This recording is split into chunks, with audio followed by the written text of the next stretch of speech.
Welcome, everybody, to the Bush and Me show. Week 5 preview show. Man, week 4 was full of points, but not a lot of excitement out there. Are you in a hotel over there? I'm in a hotel. I'm on a little vacation, man. Got to take the kids out the house every now and then. It's been a little stressful on them with all this social distancing and all this good stuff. They're not in school, so they've been home, man. They've been home since March. So we kind of ventured out, try to get to the beach, just a reset. Nice. So a lot of points in week 4. Like I said, games right now are averaging 51.3 points a game. That's a high through 4 weeks of any NFL season since the merger in 1970.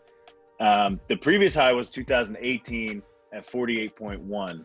There's a lot of points being scored. We said this in our preview show that the offenses were going to benefit more than the defense from not having fans in the stands. It looks like they're more in sync. They're on the same page. They're hearing the calls. But I got another question for you. Is this becoming a young man's game? Seems like it. It really truly does. It seems like a lot of the young coordinators are having success, especially on the offensive side of the ball. Let's look at these young. We're going to probably talk about these young quarterbacks, but these young quarterbacks are kind of they're lighting the league on fire right now. You see some of these older guys who were the faces of the game. They're going to probably start to trickle out in the next couple of years. And some of these guys are going to be the new faces of the NFL. So I'm excited about the young coaches, and I'm definitely excited about the young quarterbacks that's going to be leading the squad. Absolutely. Just to give you an idea of some of the older guys we're trying to talk about here, especially on the defensive side. Mike Nolan, great defensive coordinator for years with the Niners, with the Ravens. He's on the Dallas Cowboys now. They're ranked 30th in the league. Raheem Morris was with the Minnesota Vikings, was also head coach of the Tampa Bay Buccaneers for a while there after Gruden. He's the D coordinator in Atlanta. They're ranked 31st in the league. You got Greg Williams, who was with you in New Orleans, who has been almost everywhere. Washington, he's with the Jets now, 29th in the league.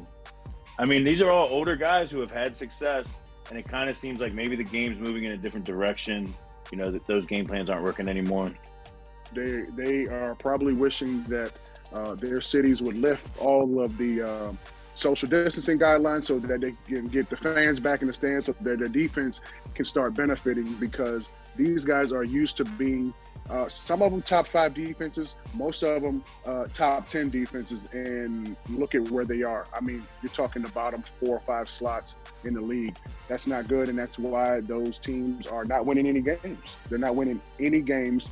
And just to go back to your point, the offenses are definitely lighting it up. When they can start to get fans back in the stands, you probably see the offense trickle off a little bit, but I don't think it's going to happen no time soon. So I think these offenses are going to continue to keep putting up points.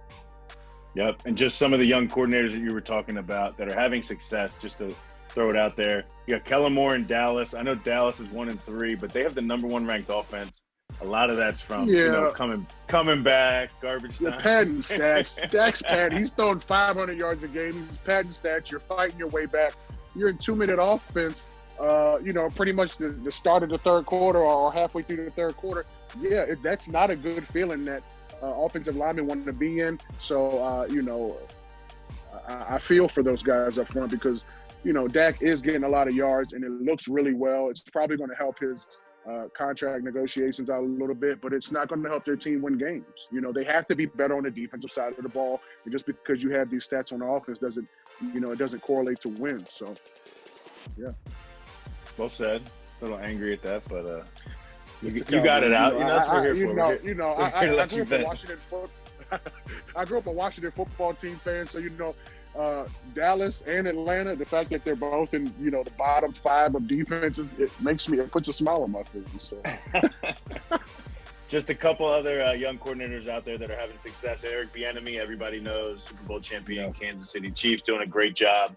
Cliff Kingsbury, second year in that system in Arizona. He's got some weapons out there now, doing a great job. And your boy Joe Brady in Carolina is turning some heads without his most dangerous weapon, Christian McCaffrey still was able to pull off 2 wins with Teddy, Joe Brady.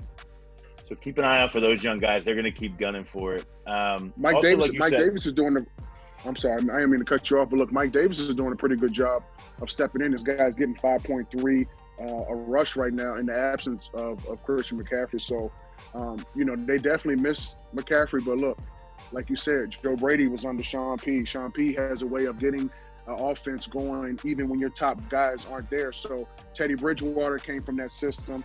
He understands how to take care of the ball.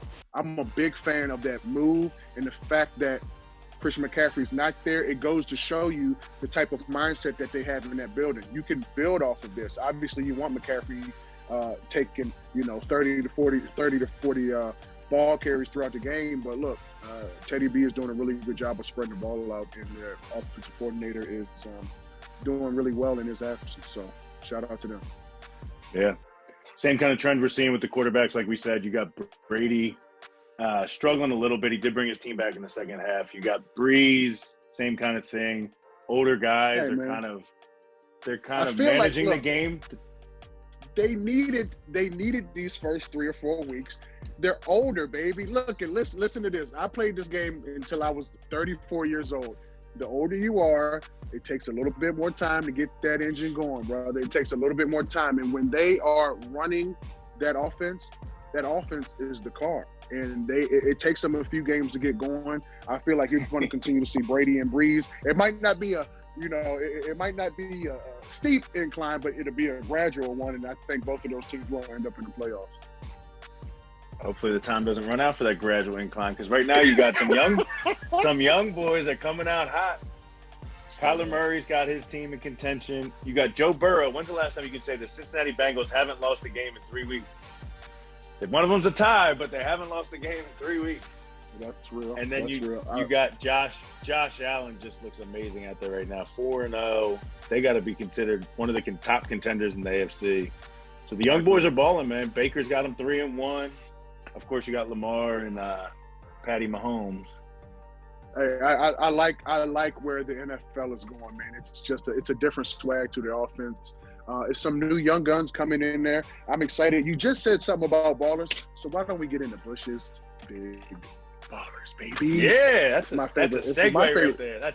That's good. It's my favorite part of the show, baby.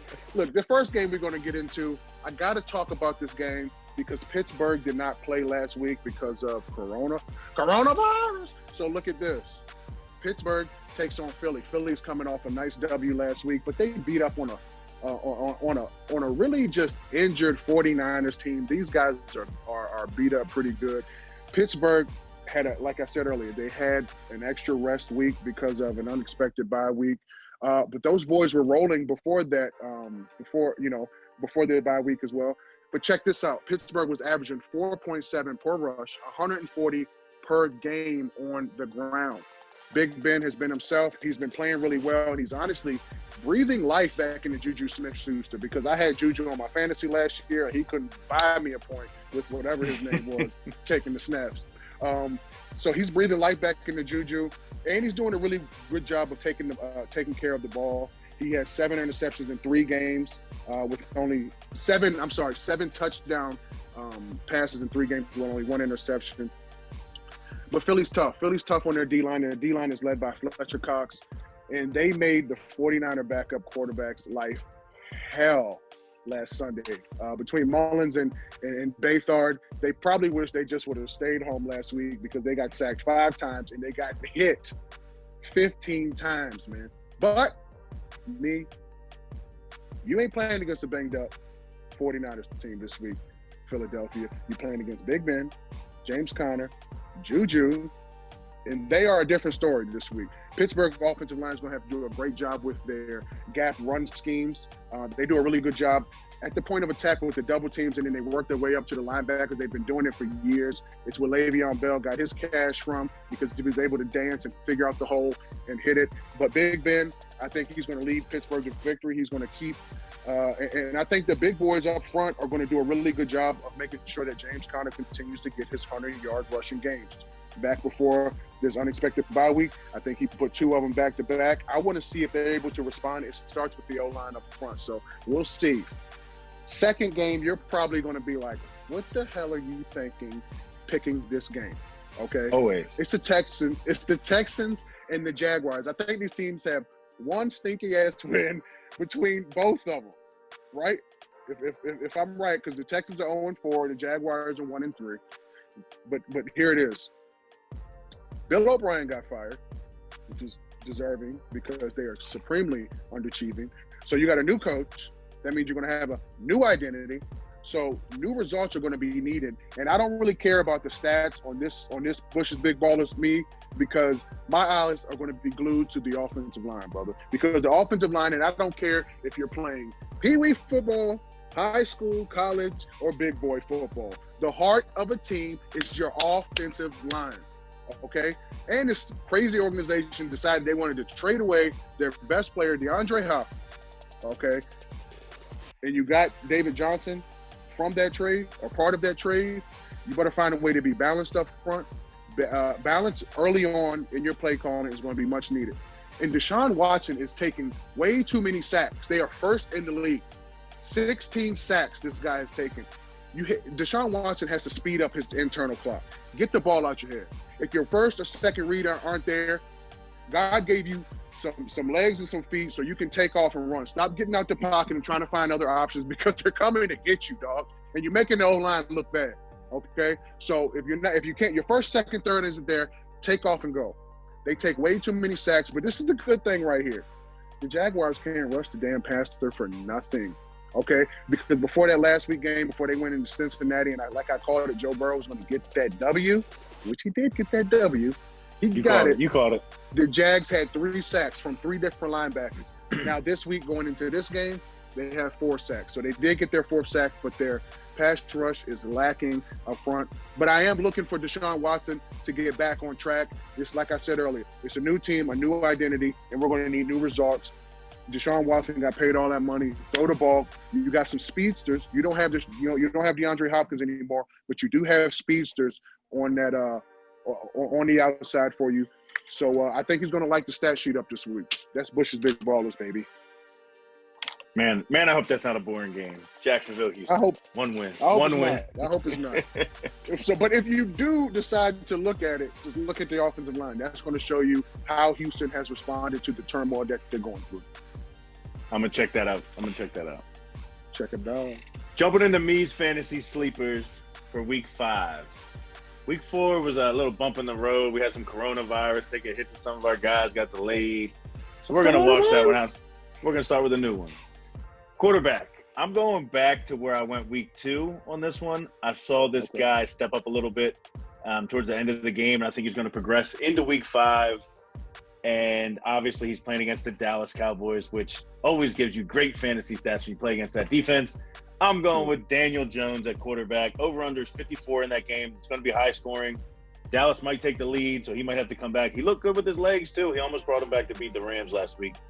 Sleeper, Daniel Jones at quarterback. At running back, I couldn't find a sleeper that I really liked, so I went with whoever was playing the Jets. Not really a sleeper, but the Jets are giving up 139 rushing yards a game. So why not take Kenyon Drake? Kenyon Drake's going to get there, plus his last name's Drake. I like Drake. You like Drake. We're going Kenyon Drake at running back.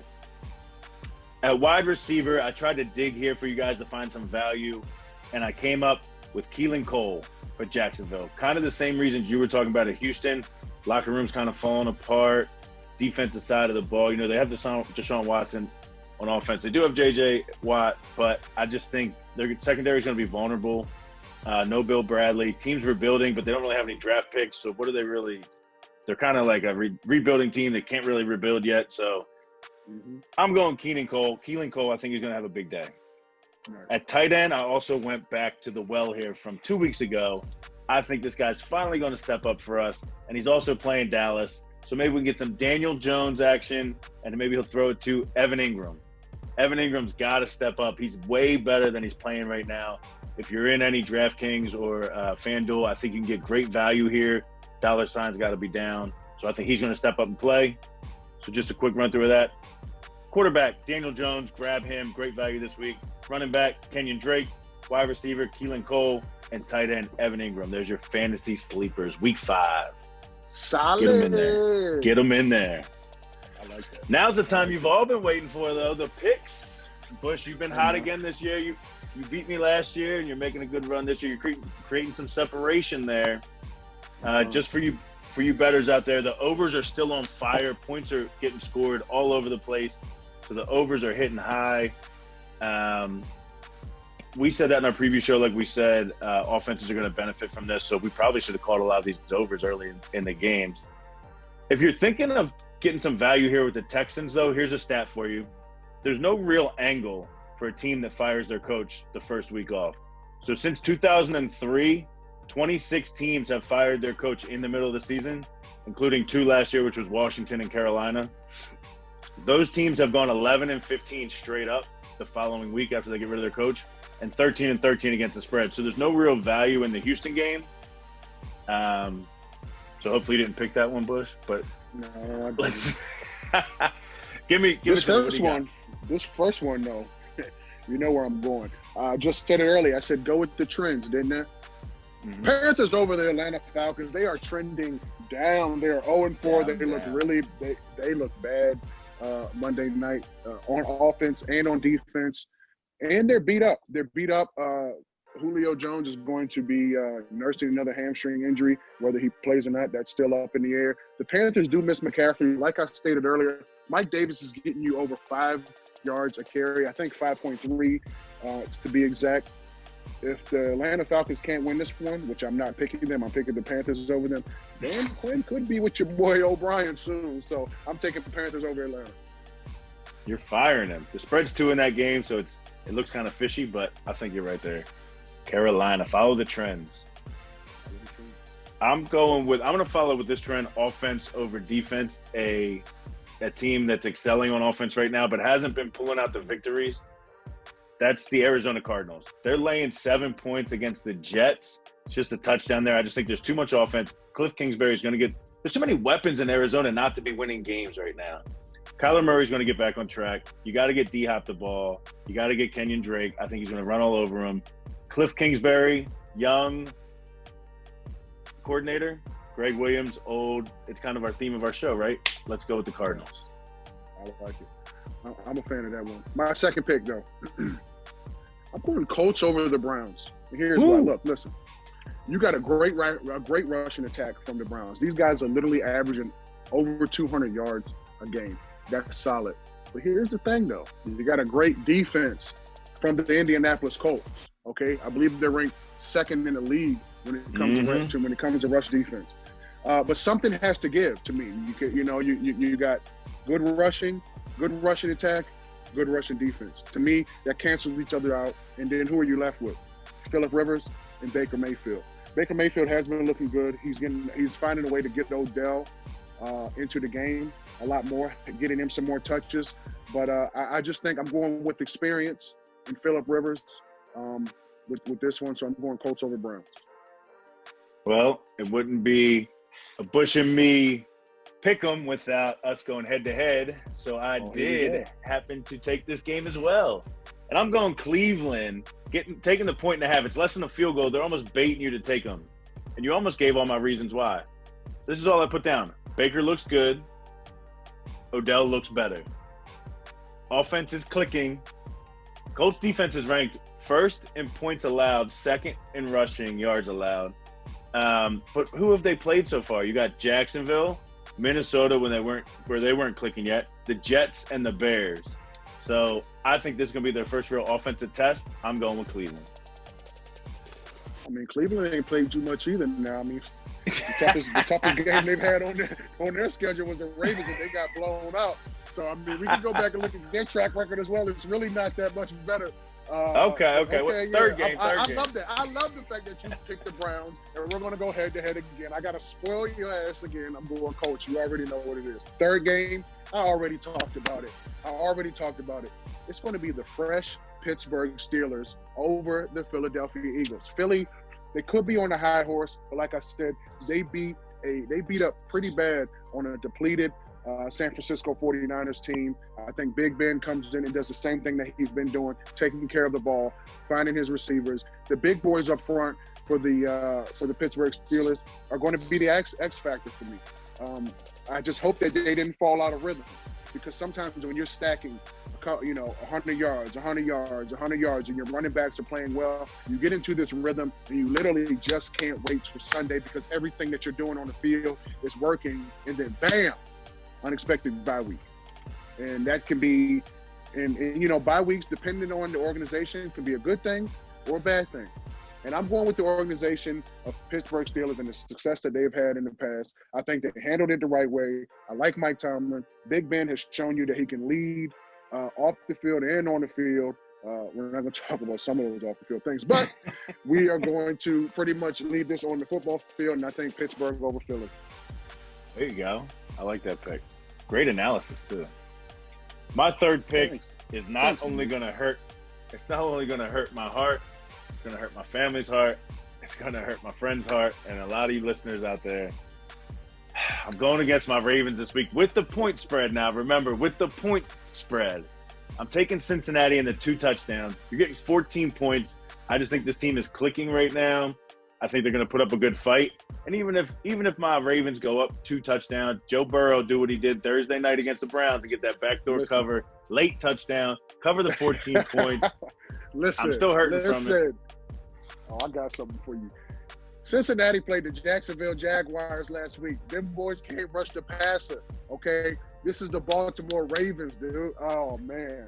You really win against the Ravens? Out of all games on there, I was like, he's not going to touch that one. 14 points is a lot. It's a lot. I'll take the 14th and Joey Burrow right now. And Mixon. They're going to mix it up with Mixon. Mixon's going to get, that defense is good. I can't go against my Ravens, but when you give me 14 points. No. It's too late. It's already on the film. No, I'm taking the 14. When you give me the 14, I can take him. I can watch. I can eat my nachos and watch him have a 21-point lead. Joey Burrow come down, score at the end of the game. Meaningless touchdown. Covers the spread. Man, look, Jazz couldn't stop the run either. They couldn't stop the run either. So, this one's gonna come back to bite you. I hope all your Ravens friends and your family. I hope your new wife doesn't even cook you dinner because you want to get the Ravens. I don't care what the spread looks like with the Saints. I'm not doing it. I won't do it. Oh, that's loyal. A loyal loser. Give me the points. 14, Cincinnati. I ain't mad at it, man. I ain't mad at it. Bush and me, week 5. I'm on vacation. We made it work. Bush, me. You got anything else, me? I'm going on vacation tomorrow, so enjoy football this weekend. I'm going to hit the links. Hopefully I don't hit none of you guys with the ball. Enjoy the beach, Bush. I got to go to dinner for the birthday girl. Happy birthday, Jess. She's 21. Congratulations. She is 21. All right, man. Look, Bush and me out. Look, I'm late for my dinner reservation. Get out of here. Week 5, we out.